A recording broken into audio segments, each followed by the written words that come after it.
Altar work. Altar work in our magical craft.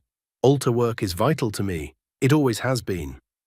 When I started down a pagan path at about 14, the first thing I did was set up an altar. I have always had some altar in every residence I've ever lived in, whether my childhood room, apartment, dorm room, or house. Spiritual work. My altar work is an outward representation of my inward spiritual work.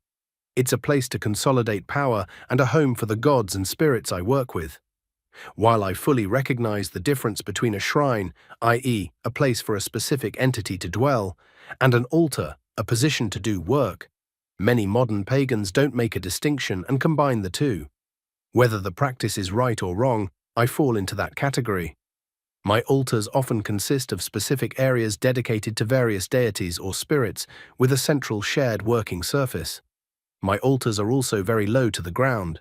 I don't know if this is because I tend to gravitate to chthonic deities, but I need to sit on the floor when I work. A chair or standing will not do.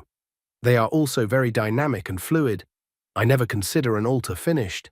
I'm constantly rearranging it according to inspiration and direct spirit contact instructions. If one has sat still too long, it feels stagnant somehow.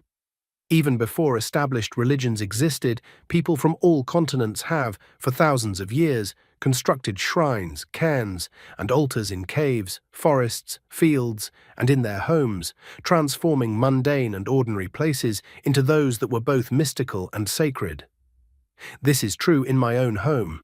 When I first started walking a pagan path, I found joy in each discovery. Hearing the wind rustling the leaves in the trees spoke to me like the voice of the goddess.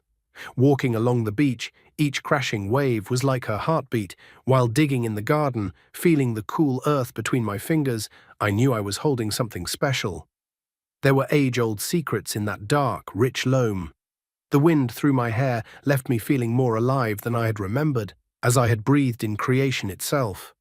Feeling the sun on my skin left me energized. Eyes closed, I could feel the fire. Standing, imagining my spiritual roots going deep into the earth, left me feeling centered and with a sense of being home, and be it in the shower or even running water over my hands, I could feel any negative emotion just washed away. It was such a cleansing feeling. I was and still am very drawn to the elements, and at the very start, I was led to create a space where they could be honored. This was my first altar, dedicated to earth, air, fire, and water. My main altar is still set up this way. It evolves with the seasons, incorporating a few things that hold significance for me.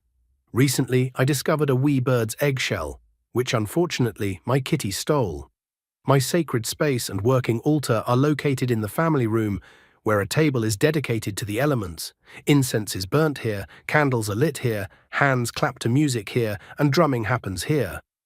This is my space. This is the home area from where energy flows to every corner. It is a place of grounding. I work with two goddesses and have spaces in my home dedicated to them. They have, in essence, turned into altars. One is for Hecate, who is a triple goddess representing maiden, mother, and crone. She is the goddess of night, the crossroads, life and death, beginnings and endings. Not all altars or sacred spaces have to be big. This small tile beside my stove holds a red candle, an amethyst, and a small bunch of lavender to honor Hestia, the virgin goddess of my hearth and home. As the pagan wheel turns, we celebrate different Sabbats. One of my favorites is Samhain. It is a time when we honor our ancestors and the ancients that have gone before. While each altar we have looks different and is used for another reason, there is one thing each does that is the same. It can and will alter your attitude. A glance toward it can change a negative thought to a positive one. To gently touch it can leave your spirits uplifted.